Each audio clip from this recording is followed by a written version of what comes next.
Hey you, Dave here, and there are some projects I'm going to be working on in the future that require more skill than I have right now with electrical stuff. So to grow those abilities, I'm going to be working on customizing some Funko Pops. We're friends with a family that really enjoys Star Wars, so C-3PO is going to be sent to them as a gift. Well, depending on how well this goes. I'm checking to see if the acrylic circles I have are going to work for the size of the eyes. And then since plastic seems like it always behaves differently to me, depending on the type and age of it, I start drilling with a small hole and work my way up. Since the holes need to be precise, the head is getting gently locked into place, so it doesn't need to be held with one hand while the other hand is holding a Dremel. That's just one too many things all at the same time for me.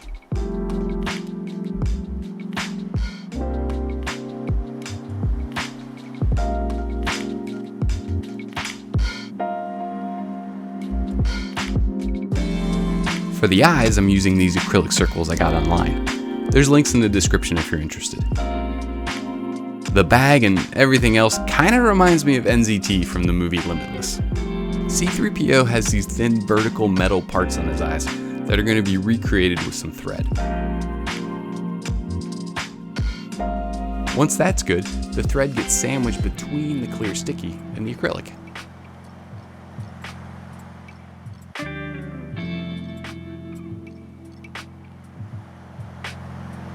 The eyeballs are going to be electrical tape that got folded onto itself to make it thicker, so light won't be able to shine through them. They're going to be placed on the other side of the sticky, so there's a little more depth to the eyes. And then another set of acrylic circles get drilled with holes big enough to hold the LEDs in place. The goal is for the LEDs to be exactly centered behind the electrical tape circles. Everything gets soldered and shrink tubed.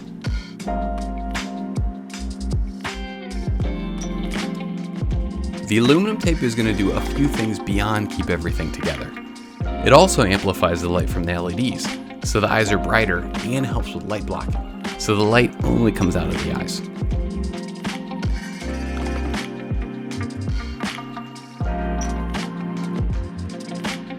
Once the eyes are aligned and hot glued into place, I move on to working on the body and base. I want all the electrical stuff to be hidden, so the power is going to be in the base, and the wiring is going to have to go through the body.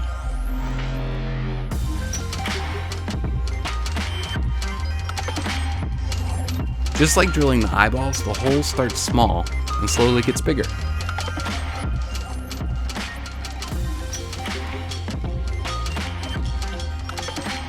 Double checking the route for the wires and figuring out where to put the battery holder.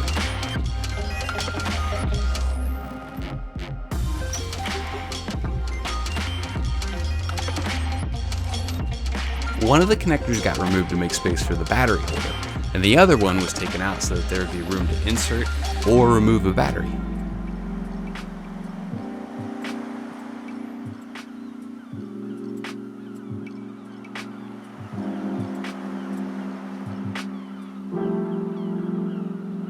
The two remaining connectors got altered with magnets, and metal strips were added to the base plate so it can be easily taken on or off. These are by far the smallest magnets I've ever used, and they work really well for this.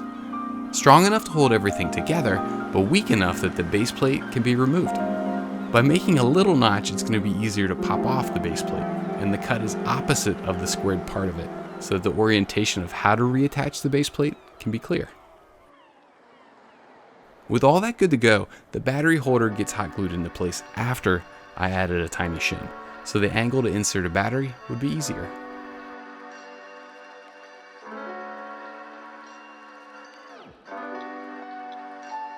The snack for this episode is Cheez-Its.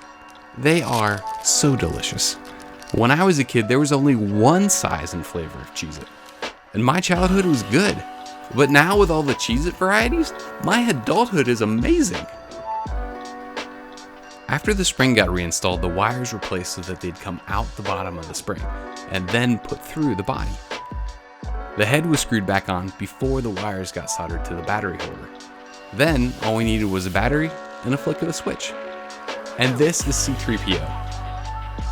He's gonna go to a loving family once I have his little buddy done too, so that they can travel together. Thanks for watching, and subscribe if you want to know when the R2-D2 project gets posted. Regardless, grow the unique skills that you've been given, and make for others.